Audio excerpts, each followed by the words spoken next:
What's up everybody, it's Old Man Winter 8 for Sun and Ski, and we're gonna find out if the Arbor Carter is a wise buy for you.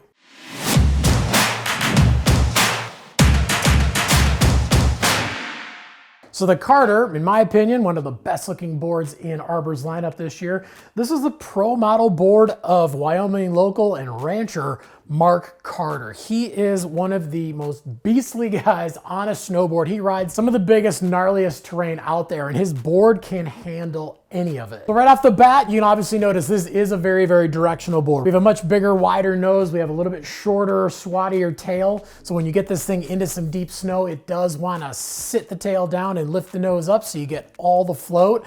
And it does have a traditional camber, but in addition to that, it has the uprise fenders like most of the Arbor boards do. But what makes this one very, very unique is it actually has their 5-degree fenders in the front and their 3-degree fenders in the back. So it has a little bit more lift and a little bit more spoon up in the nose. So not only does this still make the board very, very catch-free on groomers and initiate turns really, really easy, but you're getting even more float in the nose because you're getting a little bit more upturn at those points. So you're not just getting snow pushed away from the board this way, that deep snow is getting pushed this way as well, just making it unbelievably floaty. And then when you're not riding in deep snow and you're going onto the groomers, it does have a medium flex and a mixed glass on the inside. So it has the smoothness of the biax, it has the quickness of the triax, but it also has their grip tech where the edge bumps out a little bit at your feet. So you're not only getting your 2 contact points at the beginning and starting of your side cut, but you're also getting those 2 extra contact points in between your feet that really, really rip into those icy, harder conditions. And then in addition to that, with all the high-end Arbor boards, we do have a real wood power ply top sheet. So this is not a graphic. This is actually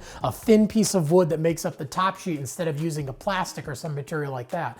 Why that's important is it not only looks amazing, but it is adding a layer of stability and a layer of strength and even a layer of pop, not just along the length of the board, but also in and out of your turns. So it allows them to leave the board at that medium flex, but still have a little bit quicker, livelier feel when you need it to feel quicker and livelier. And this thing does have a volume shift of 3 to 5 centimeters. So when you do buy it, you are going to downsize. Again, 3 to 5 centimeters smaller than what you would ride in a normal board. What they do with volume shift is the board is shorter, but they do make it a little bit wider to accommodate the foot of a bigger rider. But they also make it a little bit stiffer, so it does have a little bit more nimble feel and a little easier to throw around with that reduced swing weight, but it still has the float and it still has the edge hold of a board that's a little bit bigger. And then obviously with a pro model board, we're going to do a high-end sintered base. It's going to be very, very durable. It does come pre-waxed with that Wend wax, so it's going to be very fast right out of the shrink wrap.